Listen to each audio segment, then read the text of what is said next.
Hello friends and welcome to study with Mayank. Myself Shanti. Friends, हमने class 6 के सारे chapters पूरे कर लिए हैं। आज हम क्लास 7 एनसीईआरटी की शुरू करने जा रहे हैं। ओके फ्रेंड्स, तो हमारा फर्स्ट चैप्टर है पादपों में पोषण। तो आज हम ये देखेंगे कि पादपों में मतलब पेड़ पौधों में पोषण कैसे होता है। ओके फ्रेंड्स, तो चलिए शुरू करें।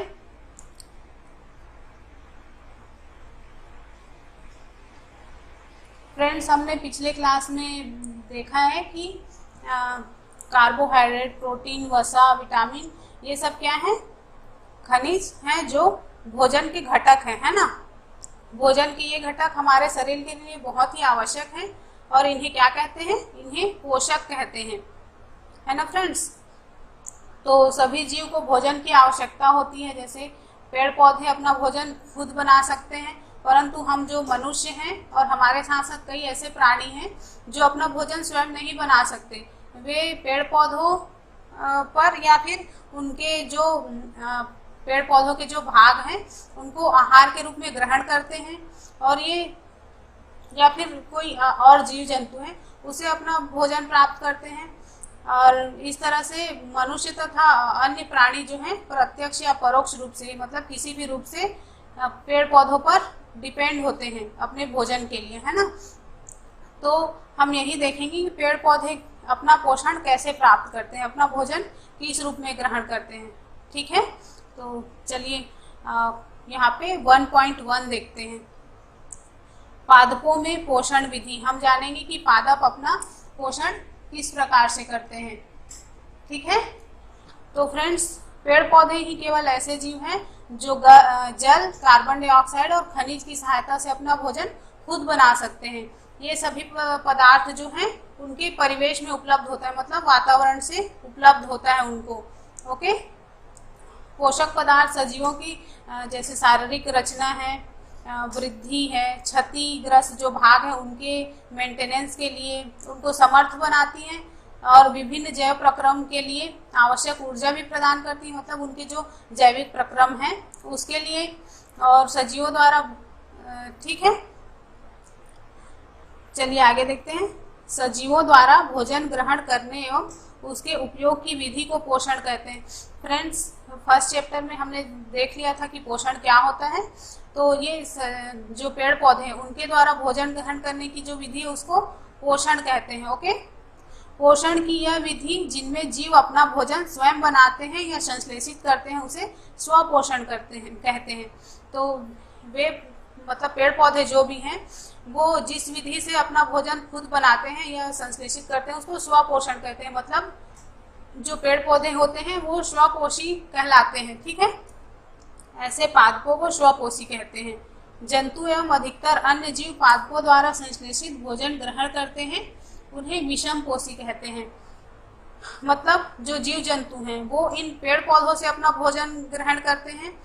ठीक है, तो इन्हें हम विषम पोषी कहते हैं, मतलब जो अपना भोजन खुद नहीं बना सकते वो विषम पोषी कहलाते हैं। ठीक है फ्रेंड्स, चलिए आगे देखते हैं। 1.2 प्रकाश संश्लेषण। पादपों में खाद्य संश्लेषण का प्रक्रम। अब हम यहाँ पर जानेंगे कि प्रकाश संश्लेषण क्या होता है। ठीक है, और उसका प्रक्रम क्या होता है, उसका प्रोसेस क्या है। ठीक है, प्रकाश संश्लेषण को फोटोसिंथेसिस बोला जाता है। तो पत्तियां पादप की खाद्य फैक्ट्रियां हैं, मतलब वहीं पर उसका खाद्य निर्माण होता है, मतलब भोजन का निर्माण होता है, वहीं पर प्रकाश संश्लेषण की क्रिया जो है संपन्न होती है। ठीक है, पत्ती की सतह पर उपस्थित सूक्ष्म छिद्र को रंध्र कहते हैं, जो द्वार कोशिकाओं द्वारा घेरा होता है। मैं पीछे आपको दिखाऊंगी कि पत्ती में जो है रंध्र मतलब स्टोमेटा और द्वार कोशिकाएं मतलब गार्ड सेल्स ये कैसे होती हैं। ठीक है, तो इनके किनारों पर सूक्ष्म छिद्र के रूप में जो होता है उसको स्टोमेटा या रंध्र कहते हैं, जो कि द्वार कोशिकाओं मतलब गार्ड सेल्स के द्वारा घिरा होता है। ठीक है, पत्तियों में एक हरा वर्णक होता है जिसे क्लोरोफिल कहते हैं। फ्रेंड्स, ये क्लोरोफिल जो है पेड़ पौधों के लिए बहुत ही जरूरी है। इसी के द्वारा पेड़ पौधे क्या है अपना भोजन बनाते हैं, मतलब प्रकाश संश्लेषण मेन रूप से ये क्लोरोफिल के द्वारा ही होती है। क्लोरोफिल सूर्य के प्रकाश की ऊर्जा का संग्रहण करने में पत्ती की सहायता करते हैं। मतलब ये जो क्लोरोफिल है वो सूर्य के प्रकाश को ऑब्जर्व करने के लिए और जो प्रकाश संश्लेषण की क्रिया है उसके लिए जो एनर्जी स्टोर होती है उसके लिए पत्ती की सहायता करते हैं। ठीक है, इस ऊर्जा का उपयोग जल एवं कार्बन डाइऑक्साइड से खाद्य संश्लेषण में होता है। मतलब जो प्रकाश संश्लेषण का जो काम है क्या है, जल, कार्बन डाइऑक्साइड और क्लोरोफिल के प्रेजेंट में जो सूर्य की प्रकाश है उसके द्वारा क्या किया जाता है, प्रकाश संश्लेषण संपन्न किया जाता है। इसे प्रकाश संश्लेषण कहते हैं, क्योंकि ये प्रकाश के माध्यम से ही संपन्न होती है, इसीलिए इसको प्रकाश संश्लेषण कहा जाता है। इसका समीकरण हम आगे देखेंगे। तो ये समीकरण है, इसमें कार्बन डाइऑक्साइड और जल किसकी उपस्थिति में, सूर्य प्रकाश और क्लोरोफिल की उपस्थिति में क्या बनाते हैं, कार्बोहाइड्रेट बनाते हैं और जल मुक्त करते हैं, ऑक्सीजन मुक्त करते हैं। ओके, तो ये हो गया इसका समीकरण, प्रकाश संश्लेषण का समीकरण। ठीक है, अब मैं यहाँ पे दिखा रही हूँ आपको, जो ये पत्ती है उसमें ये स्टोमेटा है और ये स्टोमेटा का मतलब ये पत्ती का एक काट है। काट मतलब पत्ती को काट के उसको सूक्ष्मदर्शी से देखने पर इस तरह से दिखता है। तो ये जो यहाँ पर देख रहे हो छोटा सा पॉइंट, तो ये यहीं पे रंध्र प्रेजेंट होते हैं, स्टोमेटा प्रेजेंट होते हैं। रंध्र को आप माइक्रोस्कोप से देखोगे तो इस तरह से दिखाई देंगे। और ये जो है यही गार्ड सेल्स कहलाते हैं। ये इधर और ऊपर और नीचे दोनों तरफ ये गार्ड सेल्स होते हैं। ये जो है स्टोमेटा या रंध्र कहलाता है। ठीक है, ये जो द्वार कोशिका का लिखा हुआ है यही गार्ड सेल्स हैं। ठीक है, अब ये जो पत्ती का काट है, इस पत्ती को काट के हम माइक्रोस्कोप में देखेंगे तो इस तरह से हमको चित्र दिखाई देगा। ठीक है, ये जो आप बीच बीच में ये चित्र देख रहे हो यही रंध्र है और ये जो देख रहे हो ये द्वार कोशिकाएं हैं, मतलब गार्ड सेल्स हैं। और इन जो बीच बीच में आपको ये जो वर्णक दिखाई दे रहा है, मतलब एक पिगमेंट दिखाई दे रहा है, वही क्लोरोफिल कहलाता है। ओके, तो समझ में आया? चलिए आगे देखते हैं। ये इसका नाम है क्लोरोफिल युक्त कोशिका दर्शाते हुए किसी पत्ती की काट। अब हम देखेंगे कि प्रकाश संश्लेषण ये कैसे होता है। तो ये एक पौधा है, ये पत्ती है, पत्ती में क्लोरोफिल प्रेजेंट होते हैं।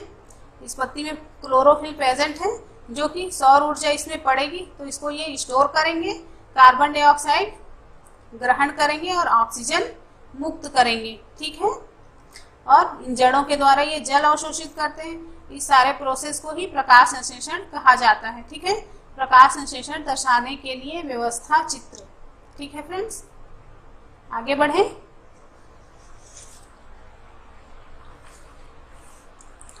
फ्रेंड्स, आपको पता है कि शैवाल भी प्रकाश संश्लेषण करते हैं। किस लिए करते हैं? क्योंकि उनमें भी क्लोरोफिल प्रेजेंट होता है ना। पता है ना आपको कि शैवालों में भी क्लोरोफिल होता है और वो अपना भोजन स्वयं बना सकते हैं। ठीक है, पादपों में कार्बोहाइड्रेट के अतिरिक्त अन्य खाद्यों का संश्लेषण। फ्रेंड्स, यहाँ पर कार्बोहाइड्रेट के साथ साथ और भी चीजों का संश्लेषण करते हैं। मतलब जो प्रकाश संश्लेषण के द्वारा मेन प्रोडक्ट बनता है वो कार्बोहाइड्रेट होता है, जो कि स्टार्च के रूप में संग्रहित होता है, स्टोर होता है। स्टार्च को ही मंड बोला जाता है। तो ये कार्बोहाइड्रेट किससे किससे बना होता है? इसमें कार्बन, हाइड्रोजन और ऑक्सीजन के अणु होते हैं जो मिलकर कार्बोहाइड्रेट बनाते हैं। ओके, और जैसे कि आपने लेग्यूमिनेसी मटर कुल के जितने भी पौधे हैं या अरहर की दाल है और सोयाबीन है, मूंगफली है, इनमें सब में क्या होता है? प्रोटीन स्टोर होता है इनके बीजों में। तो उसमें प्रोटीन में कौन कौन से होते हैं? कार्बन, ऑक्सीजन और हाइड्रोजन, और उसके साथ साथ इसमें एक नाइट्रोजन भी पाया जाता है। तो ये चारों तत्व मिलके प्रोटीन का निर्माण करते हैं। ठीक है, तो चलिए आगे देखें। 1.3 पादपों में पोषण की अन्य विधियां। फ्रेंड्स, अब हम यहाँ पे जानेंगे कि प्रकाश संश्लेषण के द्वारा ये तो अपना भोजन बनाते ही हैं, और पेड़ पौधे ऐसे भी होते हैं जो अपना भोजन खुद नहीं बना सकते। तो हम जानेंगे कि ये पेड़ पौधे जो हैं किस रूप में अपना भोजन ग्रहण करते हैं। तो यहाँ पर बता रहा है अमरबेल एक परजीवी पादप है। आपने देखा है कई पेड़ों के ऊपर पीली पीली रस्सी जैसे या धागे की जैसे लटके हुए दिखाई देते हैं, वही अमरबेल कहलाते हैं। ठीक है, और ये एक परजीवी प्लांट है। जिस पर ये आरोहित होते हैं वह पादप परपोषी कहलाता है। मतलब ये जिस पौधे पर लिपटे हुए होते हैं, जिस पौधे के ऊपर चढ़ जाते हैं, तो वो पौधा क्या कहलाता है, वो परपोषी कहलाएगा। और ये अमरबेल क्या है, ये परजीवी कहलाता है। ठीक है, मतलब परपोषी मतलब होस्ट प्लांट कहलाता है। ठीक है, और परजीवी मतलब पैरासाइट। तो पैरासाइट क्या है, अमरबेल जो है पैरासाइटिक प्लांट है। ठीक है, कीटों को भक्षण करने वाले पादप कीटभक्षी कहलाते हैं। यहाँ पर चित्र आपको दिख रहे हैं, ये घटपर्णी या फीचर प्लांट के चित्र हैं, जो इसकी पत्तियां हैं वो घड़े के जैसे संरचना में बदल जाती हैं और इसके ऊपर में एक ढक्कन की संरचना बनी होती है। यहाँ पे आप चित्र देख रहे हो, इसका नाम ही इसीलिए पड़ा, ये घड़े के समान संरचना होती है और इसके ऊपर एक ढक्कन लगी होती है।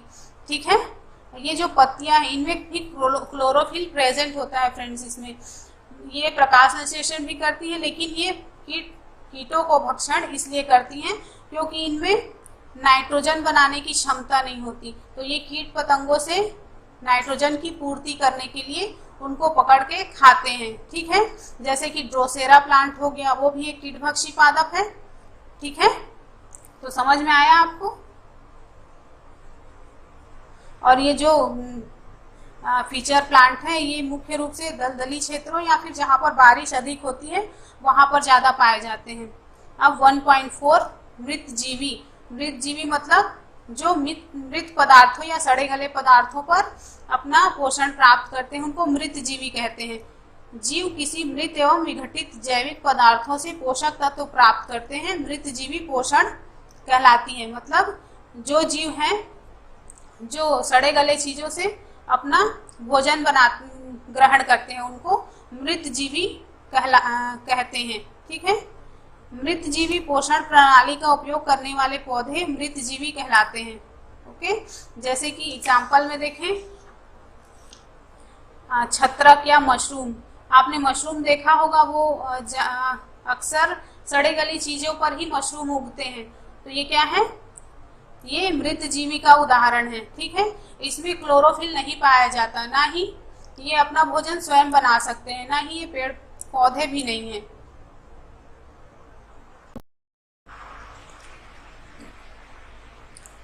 फ्रेंड्स, मृतोपजीवी का एक दूसरा उदाहरण है कवक या ईस्ट।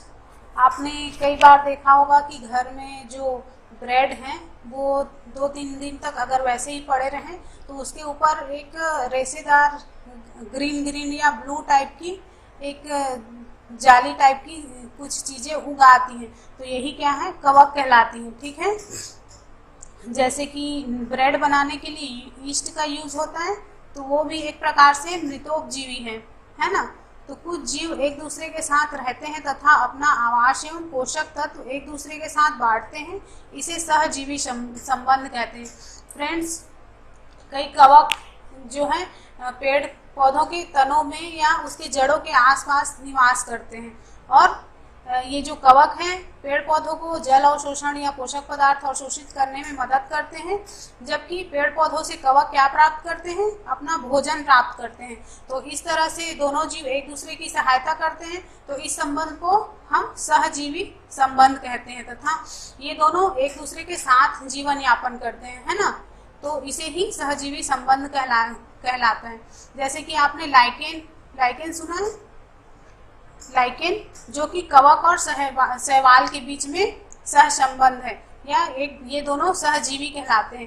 तो कवक क्या है, इसमें क्लोरोफिल नहीं होता और शैवाल में क्लोरोफिल होता है। तो क्लोरोफिल से शैवाल जो है अपना भोजन बनाता है, जबकि कवक क्या करता है, शैवाल को आवास या उसको रहने के लिए स्थान प्रदान करता है, और शैवाल से कवक भोजन प्राप्त करता है। ठीक है, तो ये सहजीविता के कुछ उदाहरण हैं। आगे देखते हैं 1.5 मृदा में पोषकों की पुनः पूर्ति किस प्रकार होती है। फ्रेंड्स, हम जानते हैं कि मिट्टी में नाइट्रोजन, पोटेशियम, फास्फोरस और भी बहुत सारे पोषक तत्व होते हैं। जैसे देख रहे हो उर्वरक एवं खाद में नाइट्रोजन, पोटेशियम, फास्फोरस और पादप पोषक होते हैं। ये सब जब हम उर्वरक मिट्टी में डालते हैं तो इनमें जो ये पोषक तत्व होते हैं इनका उपयोग पेड़ पौधे करते हैं अपने वृद्धि के लिए, विकास के लिए, और अपना जो उनके जो जैव प्रक्रम है उनको पूरा करने के लिए इन जो जैव प्रक्रम को पूरा करने के लिए यूज़ करते हैं। और एक स्थिति ऐसी आती है जब ये जो जितने भी खाद हैं प्राकृतिक रूप से मृदा में उपस्थित होते हैं वो समाप्त हो जाते हैं और हमें बाहर से और खाद डालने की ज़रूरत पड़ती है पेड़ पौधों की वृद्धि के लिए। जैसे कि हर साल फसल उगाते हैं और साल के अंत में जब फसल काट ली जाती है तो उस टाइम पे जो वहाँ की उपजाऊ शक्ति है वो कम हो चुकी होती है, तो इसी को पुनः पूर्ति करने के लिए जब फिर से फसल उगाते हैं तो फिर से खाद डाला जाता है।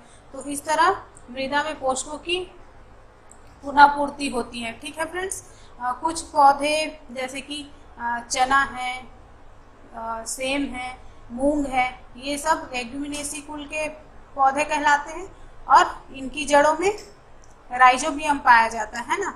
और यहाँ पे लिखा है कुछ जीवाणु जो राइजोबियम कहलाते हैं वायुमंडलीय नाइट्रोजन को विलय पदार्थों में परिवर्तित कर देते हैं। फ्रेंड्स, आपको पता ही है कि वायुमंडल में सबसे ज़्यादा कौन सी गैस है? नाइट्रोजन गैस है ना। तो ये नाइट्रोजन गैस वायुमंडल में गैसीय अवस्था में होती है और पेड़ पौधे इसका सीधा उपयोग नहीं कर सकते, तो उसके लिए उन्हें एक सहजीवी संबंध की आवश्यकता होती है जो कि राइजोबियम के द्वारा पूर्ति की जाती है। तो ये जो राइजोबियम है वो इन लेग्यूमिनेस कुल के जो पौधों हैं उनके जड़ों में ग्रंथि बना के रहते हैं, नोड्यूल्स जो होता है उसमें प्रेजेंट होते हैं और वहीं पर ये नाइट्रोजन का संश्लेषण करते हैं। ठीक है, मतलब वायुमंडल के जो नाइट्रोजन है उनको विलय पदार्थ में परिवर्तित करते हैं। कुछ ऐसे प्रक्रम है जिसके द्वारा वायुमंडलीय जो नाइट्रोजन है उसको उन पेड़ पौधों के यूज के लिए पूर्ति के लायक उसको बनाते हैं। ठीक है, तो इस प्रकार से पेड़ पौधे और राइजोबियम दोनों सहजीविता दर्शाते हैं। ठीक है, जो कि जो नाइट्रोजन स्थिरीकारक कहलाता है। ठीक है फ्रेंड्स, तो यहाँ पर आपका ये चैप्टर भी खत्म हो गया। कल से अगले चैप्टर को शुरू करेंगे। अब आती है क्वेश्चन की बारी। चलिए देखते हैं आज का क्वेश्चन। तो फर्स्ट है राइजोबियम कहाँ पाए जाते हैं ये बताना है आपको, और दूसरा है वीनस फ्लाईट्रैप तथा सनड्यू क्या होता है ये भी बताना है, और क्लोरोफिल की तरह अन्य वर्णकों के बारे में बताइए। मतलब जिस तरह क्लोरोफिल होता है उसी तरह और भी बहुत सारे वर्णक होते हैं जो पेड़ पौधों में अलग अलग रंगों के लिए जिम्मेदार होते हैं, तो उनके नाम बताने हैं आपको। ठीक है, तो अगर वीडियो पसंद आया है तो लाइक करिए और अपने फ्रेंड्स के साथ शेयर करिए और ज़्यादा से ज़्यादा लोगों तक पहुंचाइए। फ्रेंड्स, मैं चाह रही हूँ कि एक दिन में 2 वीडियो आपको दूँ, पर ये हो नहीं पा रहा है क्योंकि अभी मयंक सर पूरी तरह से ठीक हुए नहीं है और जब तक वो अपना काम शुरू न कर दे तब तक मुझे भी परेशानियाँ आती रहेंगी। और जैसे ही मयंक सर ठीक होते हैं हम मतलब बहुत अच्छे तरीके से मतलब एक दिन में कम से कम 2-2 चैप्टर में आपको करवाने की कोशिश करूँगी। ठीक है, ताकि आपका क्लास 10 तक की कोर्स जल्दी से जल्दी ख़त्म हो सके। ठीक है फ्रेंड्स, तो मिलते हैं नेक्स्ट वीडियो में। Okay, bye.